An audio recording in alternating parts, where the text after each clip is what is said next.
தேவனுக்கு மகிமை உண்டாவதாக. இன்றைக்கான தெய்வீக ஆற்றல், தேவனின் சபையை வழிநடத்துதல். பரிசுத்த ஆவிக்கும் எங்களுக்கும் நலமாக கண்டது. அப்போஸ்தலர் 15ஆம் அதிகாரம் 29வது வசனம். இன்றைய தினம் இதை குறித்து நாம் தியானிப்போம். இங்கே நமக்கு ஒரு விஷயத்தை கொடுத்துருக்குறாங்க. தொடர்ந்து நம்ம வெற்றியை நோக்கி பயணிக்கும் போது ஆள் இல்லாமல், அதாவது கைடன்ஸ் இல்லாமல் நம்ம போகிறோம் அப்படின்னு சொன்னால் அது ஒரு தோல்வி அப்படின்றத சொல்கிறாங்க. உதாரணமாக ஒரு நிறுவனத்தை எடுத்துக்கொள்ளுங்க. ஒரு நிறுவனத்தினுடைய எம்டி, அதாவது அதனுடைய ஓனர் இறந்து போய்விட்டால் அந்த கம்பெனியினுடைய நிலைமை என்ன ஆகும் என்பதை யோசித்து பாருங்கள். அவங்களுக்கு ஒரு வேளை வாரிசு இருந்தாங்க அப்படின்னு சொன்னால் அது அடுத்து அவருடைய தலைமையின் கீழாக வரும். அவர்கள் என்ன பண்ணுவாங்க, அந்த பணியை எடுத்து செய்வாங்க. ஒருவேளை அவர்களுக்கு அந்த வேலை பிடிக்கல அப்படின்னா என்ன பண்ணுவாங்க, அந்த துறை அப்படியே மலிவடைந்து ஒன்றுமே இல்லாமல் போயிடும் அப்படின்றத பார்க்குறோம். அதே இதே அவர் இறந்து போயிட்டார் அப்படின்னா அதோட அந்த கம்பெனியோட நிலைமை முற்றிலுமாய் மோசமாக போய்விடும், இல்லாமையே போயிடும் அப்படின்றத நம்ம பார்க்குறோம்.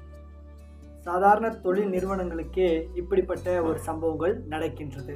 அதாவது ஒரு ஆலோசனை தேவைப்படுகிறது அல்லது ஒரு வழி நடத்துதல் அவசியமாக இருக்கிறது என்று பார்க்கின்றோம். சபைக்கு நிறைய சாற்று பண்புகள் இருக்கின்றது. ஆவியானவர் தொடர்ந்து சபையை வழிநடத்தி கொண்டு வருகிறார் என்பதை நாம் பார்க்கின்றோம். ஆதி அப்போஸ்தலர்கள் காலகட்டத்தில் நீங்கள் பார்த்தீங்க அப்படின்னு சொன்னால் எதை செய்யணும் எதை செய்யக்கூடாது என்று சொல்லி பரிசுத்த ஆவியானவர் அங்கு சபைகளுக்கு சொல்லிக் கொடுப்பதை நாம் பார்க்க முடியும். சீசர்களுக்கு ஆவியானவர் என்ன பண்ணுறாங்க அப்படின்னு சொன்னால் உதவி செய்யக்கூடியதை பார்க்கின்றோம். சமூக சூழல்களை எப்படி நிர்வகித்து நடக்க வேண்டும் என்று சொல்லி ஆவியானவர் அவர்களுக்கு கற்றுக் கொடுத்தார். அதனால தான் அவங்க உலகத்தை கலக்கக்கூடியவர்களாக இருந்தார்கள் என்று சொல்லி அங்கு நாம் பார்க்கின்றோம். பரிசுத்த ஆவியானவர் சபையை வழிநடத்தினார் என்று சொல்லி நாம் பார்க்கின்றோம். அத்தகைய பரலோக வழிநடத்துதல் மனிதர்களுடைய உணர்வின் அடிப்படையில் இல்லை. பரிசுத்த ஆவியானவர் அவர்களை வழிநடத்தினார் என்று சொல்லி நாம் பார்க்கின்றோம்.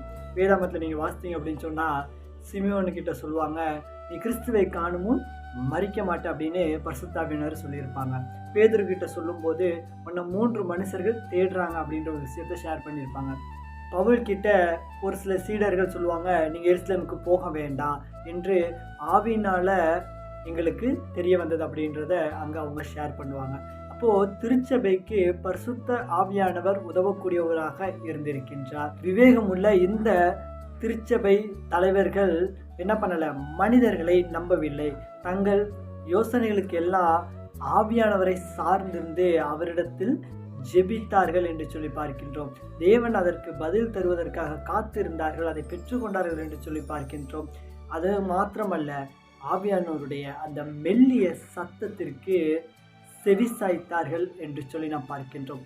அவருடைய வழி நடத்துதலுக்கு காத்திருந்து அவர் காட்டிய வழிகளில் பயணித்தார்கள் என்று சொல்லி நாம் பார்க்கின்றோம். அப்படி என்று சொன்னால் நம்மளுடைய வாழ்க்கையிலையும் பரிசுத்த ஆவியானுடைய வழி நடத்துதல் அவசியமாக இருக்கிறது. இன்னைக்கு உலகத்தில் நம்ம பயணித்து கொண்டு இருக்கின்றோம்.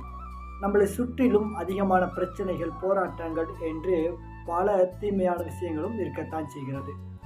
நாம் பரிசுத்த ஆவியானவரை சார்ந்திருக்கும் போது, அவருடைய மெல்லிய சத்தத்திற்கு நாம் கீழ்ப்படியும் போதுதான் நம்மளுடைய வாழ்க்கை பரலோகம் சென்றடைவதற்கான குணத்தை பிரதிபலிக்கக்கூடியதாக இருக்கும். நாம் வெற்றியும் பெற முடியும் என்பதை நாம் உணர்ந்து கொள்ள வேண்டும்.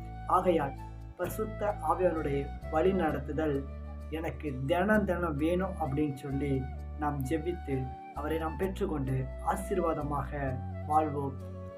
இன்றைக்கான மருத்துவ செய்தி, வாழைக்காய்.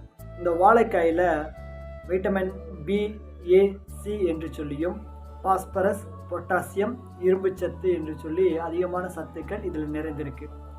இது பெரியவர்கள் முதல் குழந்தைகள் வரை, கர்ப்பிணி பெண்கள் வரையிலும் இந்த வாழைக்காயை சாப்பிட்றதுனால உடல் ஆரோக்கியமாக இருக்கின்ற பார்க்குறோம்.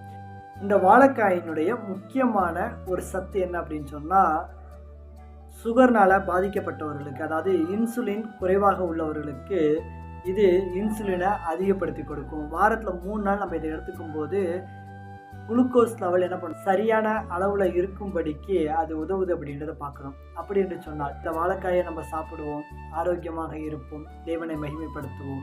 ஆமென்.